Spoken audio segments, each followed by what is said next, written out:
Yeah, you guys remember Josh Duggar, right? This is the dude, he's from that family, 22 Kids and Counting or whatever, the Duggars on TLC. And he went to prison for basically taking advantage of children, trying to say it in a monetizer-friendly way. Well, his sister just gave an interview.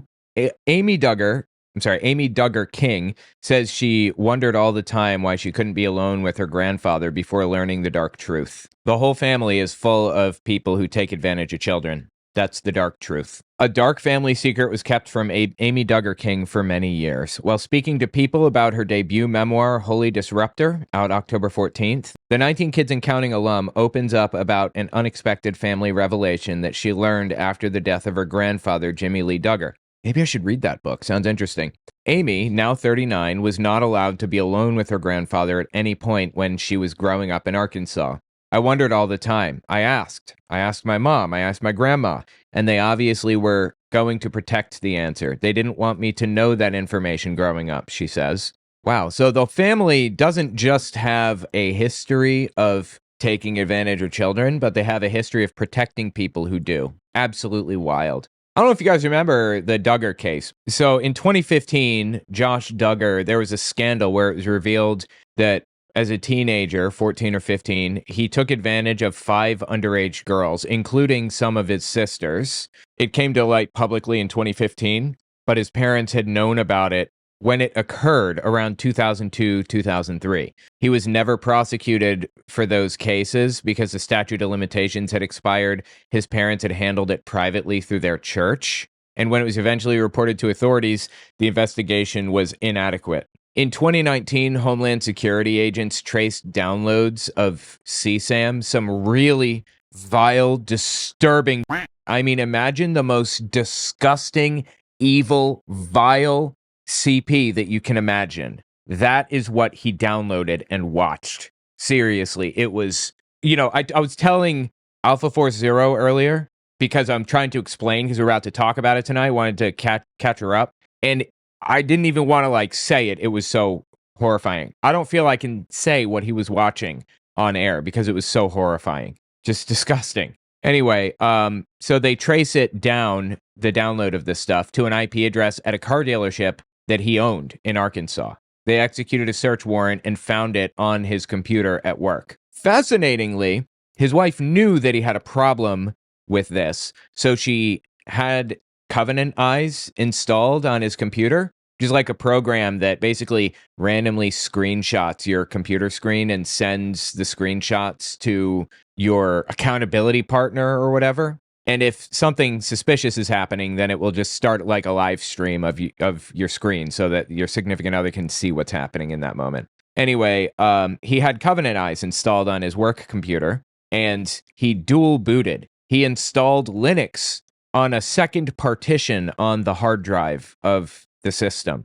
So Covenant Eyes is running on top of Windows, and he's just doing his normal stuff. And then he dual boots into Linux to download this really vile, disgusting, evil fucking CP. And it's so vile and evil that every copy of this video is tracked by the FBI. And they tracked him down. In December 2021, he was convicted on both counts, receiving and possessing CSA material. The material included some of the most serious categories of abuse. Yeah, it doesn't get worse. It does not get worse. Seriously, you don't want to go in search of this story any deeper than I'm giving you. Anyway, this was what happened at the time. Here is Josh Duggar's latest mugshot as he was booked into the Washington County Jail earlier today. Smiling for a mugshot. That's a decision. And here is a surveillance video from inside the jail as he was booked. Duggar could face up to 20 years in federal prison, and his sentencing will not be for another 4 months. Duggar's attorney, Justin Gelfand, had a very short statement as he left the courthouse. We very much appreciate the jury's lengthy deliberations. We respect the jury's verdict, and we look forward to continuing this fight on appeal. We have no more comment at this time. The family. I think that's his wife. And take a look at this video of Duggar's wife, Anna, Jim Bob, and other family members walking out of the courthouse today.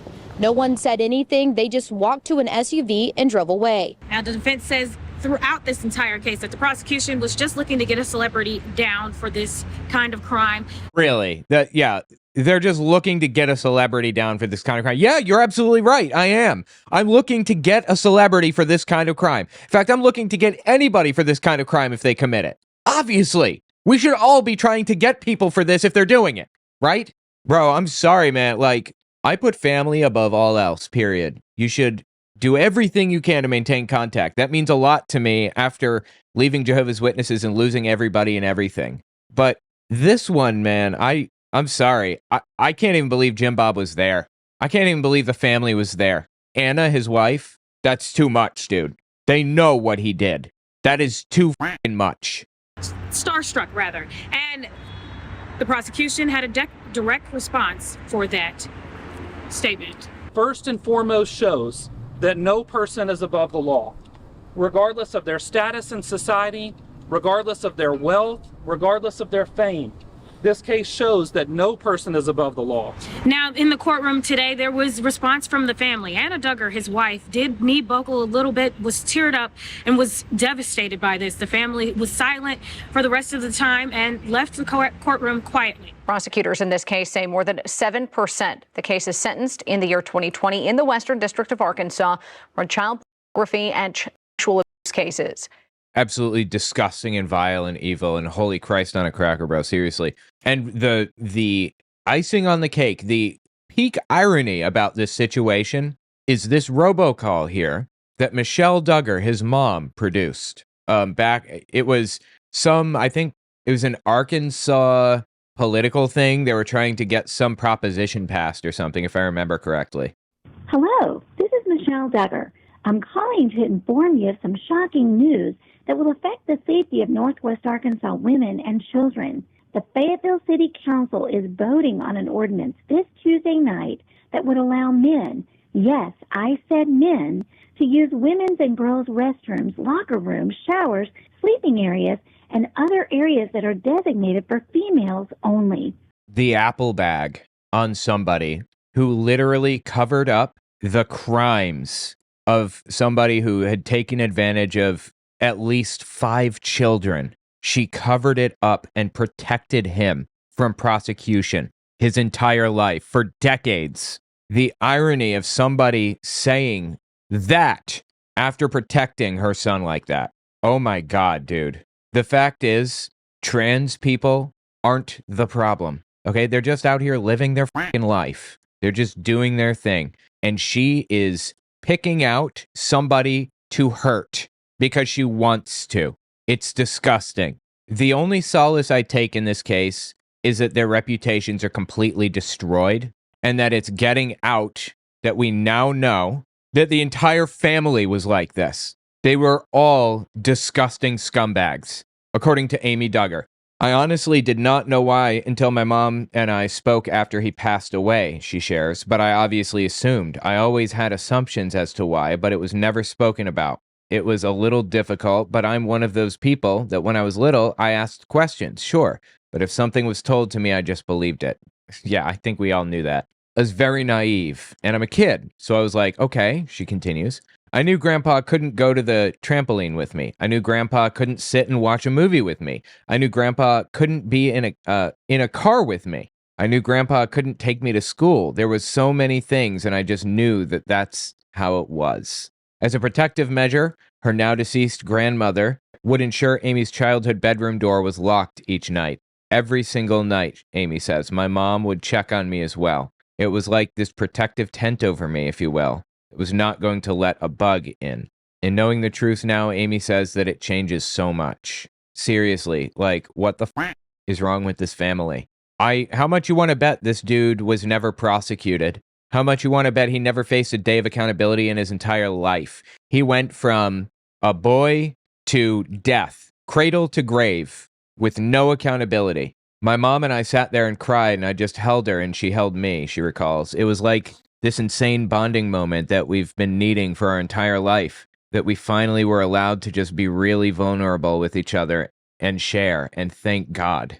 I mean, I can't help but notice that this family is like very, very devout religious believers, and God doesn't see fit to protect them from each other. He's not protecting them. He's not protecting the children from predators. And to be perfectly honest with you, MAGA now has this stench on them that they cannot rub off. It will be there with them forever. They take advantage of children to a weird degree. Why are so many Trump pastors going to jail right now for taking advantage of children? John Paul Sheptock just went to jail recently for taking advantage of children. Robert Morris, a Trump pastor, knows the guy, has pictures next to him on his spiritual advisory board, if I remember correctly, just was sentenced to jail time for taking advantage of young girls. What the hell is going on?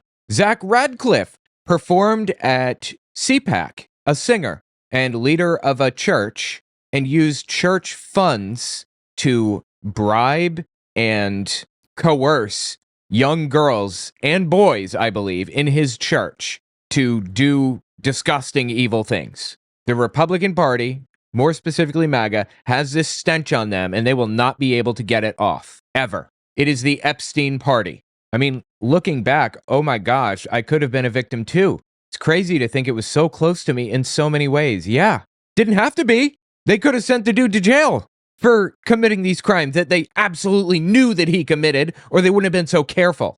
Other revelations in Amy's book include stories about her cousin Josh Duggar, who's currently serving a nearly 13-year sentence for receiving and possessing CP, charges of which he's denied and is attempting to overturn. Yeah, well, I'm sorry, you just possess that stuff. That's just what it is. You know his claim? You know what he claims? He downloads the stuff. The FBI or whoever it is traces it to his computer, his IP address. They show up, walk to the car dealership. They're walking up. He sees them and says, "Was somebody downloading CP here?" That's what he said. Now, I gotta ask, what do you feel like? Why did that cross his mind? Why was that the thing that came to his mind first? And now he's claiming the FBI planted the stuff there. They planted it there. He never had it. They were just trying to get one over on him, you see. Fucking disturbing, dude. Although Amy didn't get to confront her grandfather about his alleged misconduct, she did speak to Josh about his wrongdoing against his sisters. We will read a little bit of that in a minute. It's a pretty recent article. Amy notes that after she asked Josh why he didn't hurt her, she said he knew better than to do so. Afterwards, she says Josh expressed the creepiest smile.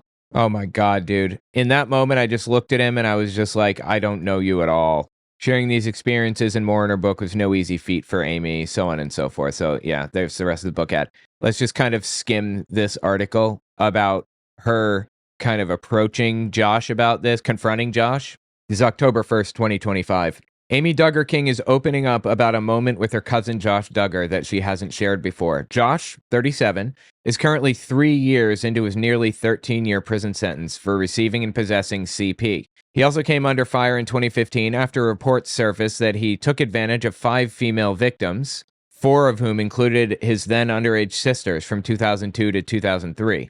Josh admitted to taking advantage of them, but was never charged. I'm trying to put this in a monetizer-friendly way, but I feel like it kind of diminishes the impact of what he did. At the time the news was made public about taking advantage of his sisters, Josh's cousin, Amy, 39, reveals in her new memoir titled Holy Disruptor that she confronted him. Right, that's what we just read about. Amy recalls after she speaks to Josh why he didn't hurt her.